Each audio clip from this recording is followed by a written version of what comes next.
And welcome back to Digital Trends Live. I'm Greg Nibbler. Thanks for joining us wherever you are. We appreciate it. Hit that subscribe button. So, with TikTok in hot water, rival app Triller is soaring to the top of the App Store charts. But since there's no such thing as too much publicity, Triller is airing Mike Tyson's long-awaited comeback against Roy Jones Jr. on September 12th.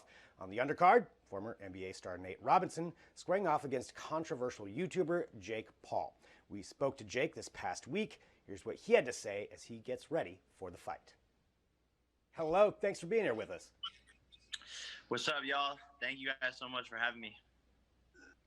You bet, man. So there's a bunch of stuff I want to talk to you about with the fight. But first off, I got to ask, with Mike Tyson returning to the ring, Roy Jones Jr., you're on the undercard for this fight. What does that feel like to be on Mike Tyson's return night? Man, it's an honor first and foremost. Words can't even really describe it. I'm excited. I'm overwhelmed. It's still surreal to me. My family members are calling me, being like, "Whoa, this is absolutely insane. We're so proud of you." But it's just legendary, man. And Mike Tyson, Roy Jones Jr., two legends. And so I'm honestly just honored to be a part of the historic night. And I'm counting down the days. We're 43 days away, so it's going to be amazing. It is coming up, and with that, with Nate Robinson. So I want to talk about that. I want to get into this. But how did this come about for the two of you fighting each other? Nate started calling me out on social media a while back, actually, after my last fight, saying, "Oh, you haven't fought anyone good. You haven't fought any professional athletes. I would knock you out. All these guys you're fighting are bums." Just running his mouth like crazy. And so when Triller Vids and Mike Tyson sort of was putting this event together and they wanted me a part of it, they were like, "Who do you want to fight?" And I was like, "Well, Nate Robinson's been calling me out, so let's get it." It makes sense, and it should be an exciting fight. Well, one of the things that I know that he called out on you, this is a quote from him. He called you a bird's head ass. Now, I don't know what that means. Can you tell us what you think that means and what your response is to Nate for that? Yeah, I think he's referring to my head looking like a bird's ass. Bird head ass. My response to Nate is, you got a lot coming for you September 12th, man. And unfortunately, boxing has nothing to do with birds' heads or asses or how you look. So. Fair enough. Yeah.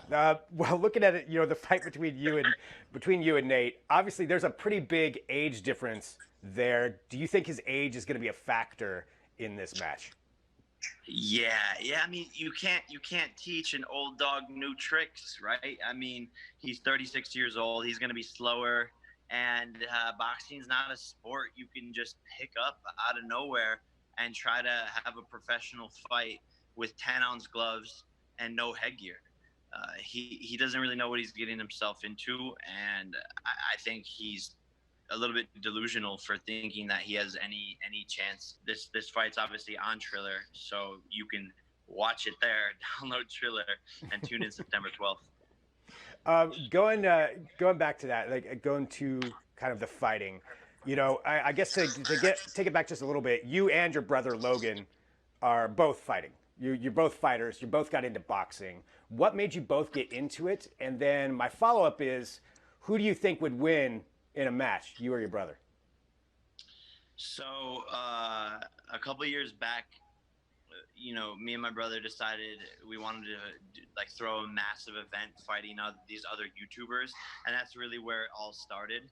And we sold out Manchester Arena, 25,000 people, did upwards of a couple million pay-per-view buys, and we were like, wow, this is insane. This is a huge business. This was fun. This is something we love. And so that's where it kind of jump started, and we've kind of been just running with it ever since. If you're walking down the street and two people are fighting, everyone stops to watch. So it's something that's super entertaining, and at the end of the day, we're entertainers. We act, we do music, we do YouTube, all these things. So it falls under the category of entertainment. And with all that said, I would definitely beat my brother's ass. Oh, get your head in the game and move on. Nice. Sorry, All right, there it is. Calling out. Maybe it's a future fight. One other thing, talking about the battles, because you do get into a lot of battles, it feels like, just even online, and you mentioned the music side of things and kind of you versus KSI, and there's a lot of talk that was out there about that, about whether or not, and this is just what people were saying online, whether or not you paid rappers to help promote your video. I guess, do you have a response to that? Yeah, I think people are idiots. Anyone will try to find a reason to discredit me when I'm, doing something great. My music video has 8 million views in 1 week, and so people are gonna say, "Oh, well, he paid people," or da da da. Like, to me, that's comical. I'm friends with tons of A-list celebrities, and we all promote each other's stuff, help each other out, wear each other's merchandising, shout each other's music videos out. And when people don't believe you can do something, they'll try anything to hate on you and to tear you down. But yeah, the song's crushing it. Fresh out of London, stream it on all the platforms right now. Nice. Well, going back to the fight, like you said, it's coming up. It's just a number of days. What are you doing to train and get ready for it? So we're here in Las Vegas right now. I got out of California to eliminate like all the distractions and go into a real fight training camp in the fight capital of the world, which is Vegas, high altitude. This morning we were running up mountains, sprinting, fighting bears, wrestling alligators, swimming in rivers, the whole 9 yards. So our training camp's serious, legit, and I'm ready to fight right now. So I'm kind of just counting down the days and putting the finishing touches on.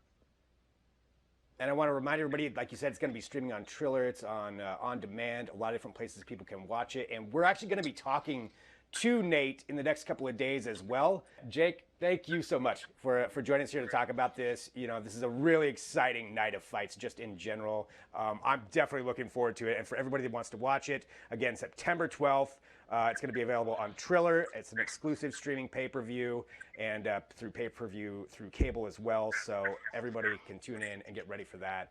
Jake, thanks a lot, man. Thank you guys for having me.